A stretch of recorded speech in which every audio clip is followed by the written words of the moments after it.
What a lovely day. I mean, it was glorious. Just wonderful. My stepson just flew in from Arizona. And after I read, we're going to have dinner. So I haven't even had dinner yet. Tonight, nobody's, two are on. Tonight's chapter 12.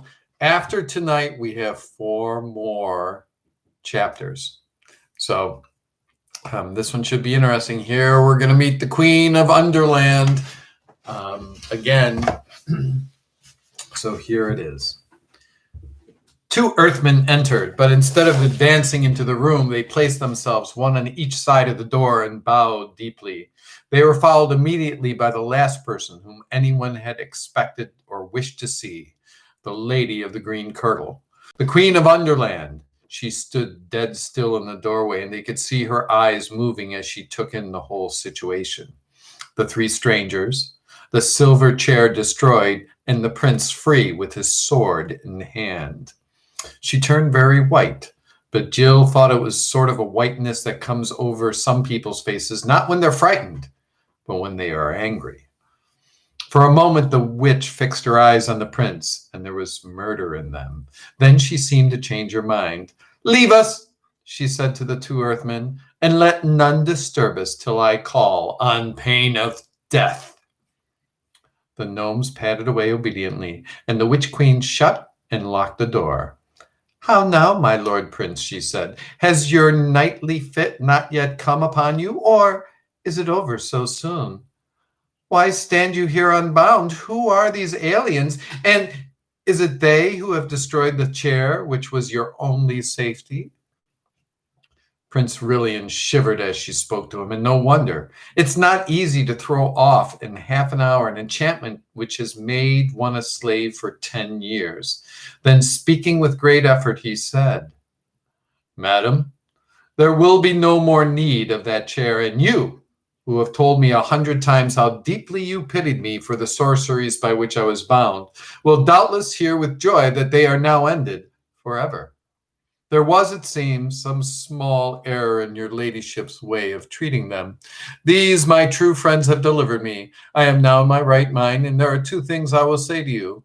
First, as for your ladyship's design of putting me at the head of an army of earthmen so that I may break out into the overworld and there, by main force, make myself king over some nation that never did me wrong, murdering their natural lords and holding their throne as a bloody and foreign tyrant, now that I know myself, I do utterly abhor and renounce its plain villainy.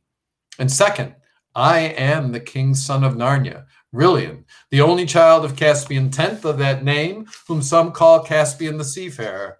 Therefore, madam, it is my purpose, that is, as it is also my duty, to depart suddenly from your highness's court into my own country. Please you to grant me and my friends safe conduct and a guide through your dark realm." Now the witch said nothing at all, but moved gently across the room, always keeping her face and eyes very steadily towards the prince. When she had come to a little ark set in the wall not far from the fireplace, she opened it and took out first a handful of green powder. This she threw on the fire. It did not blaze much, but a very sweet and drowsy smell came from it, and all through the conversation which followed, that smell grew stronger and filled the room. It made it harder to think. Secondly, she took out a musical instrument, rather like a mandolin. She began to play it with her fingers, a steady, monotonous thrumming that you didn't notice after a few minutes, but the less you noticed it, the more it got into your brain and your blood. This also made it hard to think, and after she had thrummed for a time, the sweet smell was now strong, she began speaking in a sweet, quiet voice. "Narnia," she said, "Narnia. I have often heard your lordship utter that name in your ravings. Dear prince, you are very sick. There is no land called Narnia." "Yes, there is, though, ma'am," said Puddleglum. "You see, I happen to have lived there all my life." "Indeed," said the witch. "Tell me, I pray you, where that country is." "Up there," said Puddleglum stoutly, pointing overhead. "I don't know exactly where." "How," said the queen with a kind, soft, musical laugh, "is there a country up among the stones and mortars of the roof?"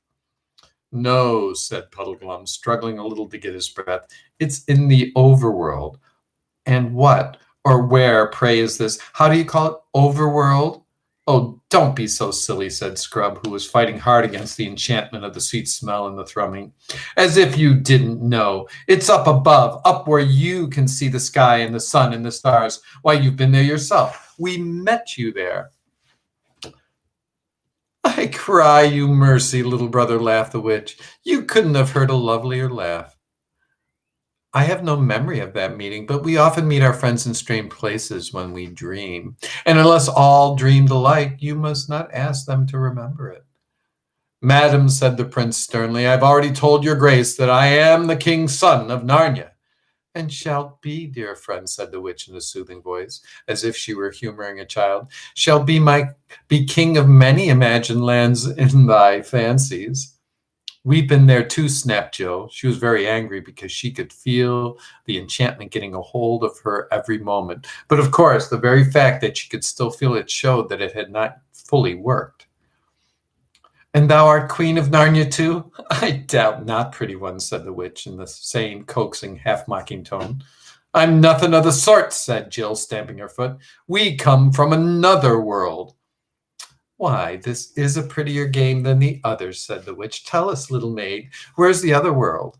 What ships and chariots go between it and ours? Of course, a lot of things darted into Jill's head at once. Experiment House, Adela Pennyfeather, her own home, radio set cinemas, cars, airplanes, ration books, queues. But they seemed dim and far away. Thrum, thrum, thrum went the strings of the witch's instrument.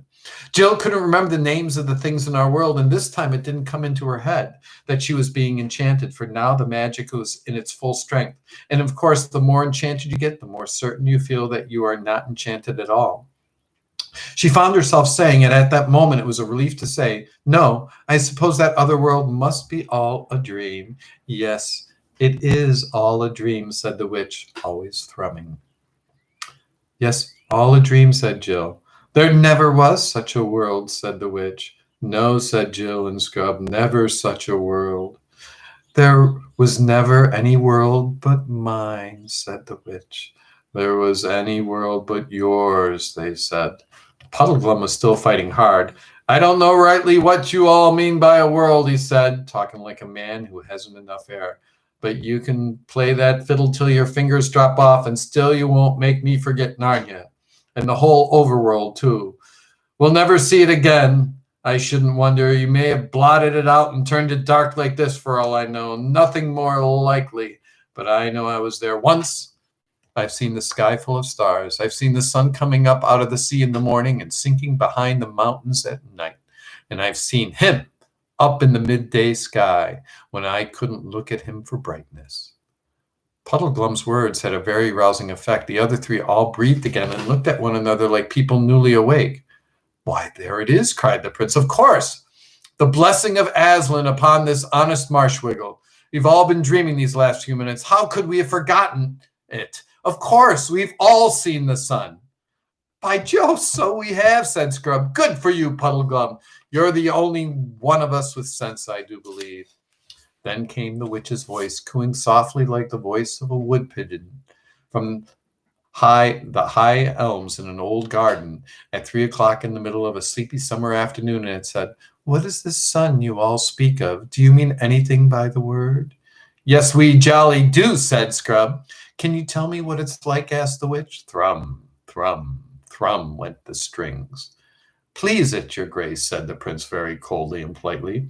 You see that lamp? It is round and yellow and gives light to the whole room and hangeth moreover from the roof. Now that thing which we call the sun is like that lamp, only far greater and brighter. It giveth light to the whole overworld and hangeth in the sky. Hangeth from what, my lord? Asked the witch. And then while they were all still thinking how to answer, she added with another of her soft silver laughs. You see, when you try to think out clearly what this sun must be, you cannot tell me. You can only tell me that it's like a lamp. Your sun is a dream, and there is nothing in that dream that was not copied from the lamp. The lamp is the real thing. The sun is but a tale, a children's story. Yes, I see now, said Jill in a heavily hopeless tone. It must be so. And while she said this, it seemed to her to be a very good sense. Slowly and gravely the witch repeated, There is no sun. And they all said nothing. She repeated in a softer and deeper voice, There is no sun. After a pause and after a struggle in their minds, all four of them said together, You are right. There is no sun. It was such a relief to give in and say it. There never was a sun, said the witch.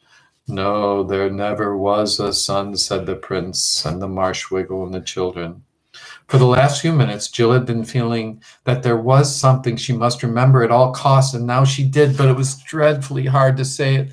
She felt as if huge weights were laid on her lips. At last, with an effort that seemed to take all the good out of her, she said, There's Aslan. Aslan, said the witch, quickening ever so slightly the pace of her thrumming. What a pretty name. What does it mean? He is the great lion who called us out of our own world, said Scrub, and sent us into this to find Prince Rilian. What is a lion? Asked the witch. Oh, hang it all, said Scrub. Don't you know? How can we describe it to her? Have you ever seen a cat? Surely, said the queen. I love cats. Well, a lion is only a little bit, mind you, like a huge cat with a mane. At least it's not like a horse's mane, It's more like a judge's wig, and it's yellow and terrifically strong. The witch shook her head. I see, she said, that we should do no better with your lion, as you call it, than we did with your son. You've seen lambs, and so you imagined a bigger and better lamb and called it the son. You've seen cats, and now you want a bigger and better cat, and it's to be called a lion. Well, 'tis a pretty make-believe, though, to say truth, it would suit you all better if you were younger. And look how you can put nothing into your make-believe without copying it from the real world of mine, which is the only world. But even you children are too old for such play. As for you, my lord prince, that art a man full grown, fie upon you. Are you not ashamed of such toys? Come, all of you, put these childish tricks. I have work for you all in the real world. There is no Narnia, no overworld, no sky, no sun, no Aslan. And now to bed all, and let us begin a wiser life tomorrow. But first to bed, to sleep, deep sleep, soft pillows, sleep without foolish dreams. The prince and the two children were standing with their heads hung down, their cheeks flushed, their eyes half closed, the strength all gone from them, the enchantment almost complete. But Puddleglum, desperately gathering all his strength, walked over to the fire. Then he did a very brave thing. He knew it would hurt him quite a bit, as much as it would hurt a human, for his feet, which were bare, were webbed and hard and cold-blooded like a duck's. But he knew it would hurt him badly enough, and so it did. With his bare foot, he stamped on the fire, grinding a large part of it into ashes on the flat hearth. And three things happened at once. First, the heavy, sweet smell grew very much less, for through the whole fire had not been put out. A good bit of it had, and what remained smelled very largely of burnt marshwiggle, which is not at all an enchanting smell. This instantly made everyone's brain far clearer. The prince and the children held up their heads again and opened their eyes. Secondly, the witch, in a loud, terrible voice, utterly different from all the sweet tones she had been using up till now, called out, What are you doing? Dare touch my fire again, mud filth. I'll turn the blood to fire inside your veins. Thirdly, the pain itself made Puddleglum's head for a moment perfectly clear, and he knew exactly what he really thought. There is nothing like a good shock of pain for dissolving certain kinds of magic. One word, man, he said, coming back from the fire, limping because of the pain. One word. All you've been saying is quite right. I shouldn't wonder. I'm a chap who always liked to know the worst and then put the best face I can on it. So I won't deny any of what you said, but there's one thing more to be said, even so. Suppose we have only dreamed or made up all those things, trees and grass and sun and moons and stars and Aslan himself. Suppose we have. Then all I can say is that, in the case of made-up things, seem a good deal more important than the real ones. Suppose this black pit of a kingdom of yours is the only world. Well, it strikes me as a pretty poor one. And that's a funny thing when you come to think of it. We're just babies making up a game, if you're right. but 4 babies playing a game can make a play world which licks your real world hollow. That's why I'm going to stand by the play world. I'm on Aslan's side, even if there isn't any Aslan to lead it. I'm going to live as I like as a Narnian, as I can, even if there isn't any Narnia. So thanking you kindly for our supper, if these 2 gentlemen and the young lady are ready, we're leaving your court at once and setting out in the dark to spend our lives looking for the overland. Not that our lives will be very long, I should think, but that's a small loss if the world's as dull a place as you say. Oh, hooray! Good old Puddleglum, cried Scrub and Jill. But the prince shouted suddenly, where? Look to the witch! When they did look, their hair nearly stood on end. The instrument dropped from her hands. Her arms appeared to be fastened to her sides. Her legs were intertwined with each other, and her feet had disappeared. The long green train of her skirt thickened and grew solid, and seemed to be all one piece with the writhing green pillar of her interlocked legs. And that writhing green pillar was curving and swaying as if it had no joints, or else were all joints. Her head was thrown far back, and while her nose grew longer and longer, every other part of her face seemed to disappear, except her eyes. Huge flaming eyes that were now without brows or lashes. All this takes time to write down. It happened so quickly that there was only just time to see it. Long before there was time to do anything, the change was complete. And the great serpent which the witch had become, green as poison, thick as Jill's waist, had flung 2 or 3 coils of its loathsome body round the prince's leg. Quick as lightning, another great loop darted around, intending to pinion his sword arm to the side.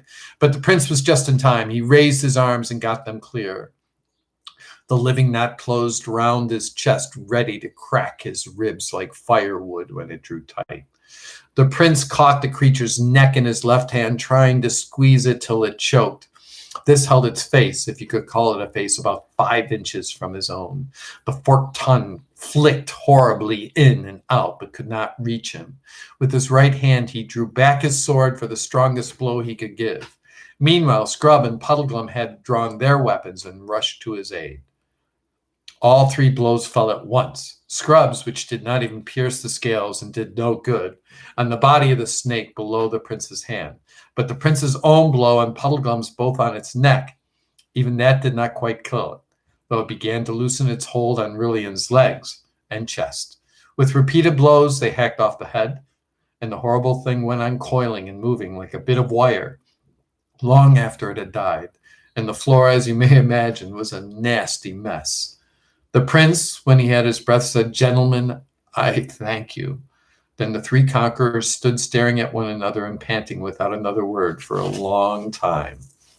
Jill had very wisely sat down and was keeping quiet. She was saying to herself, "I do hope I don't faint or blub or do anything idiotic." "My royal mother is avenged," said Brilliant presently. "This is undoubtedly the same worm that I pursued in vain by the fountain in the forest of Narnia so many years ago.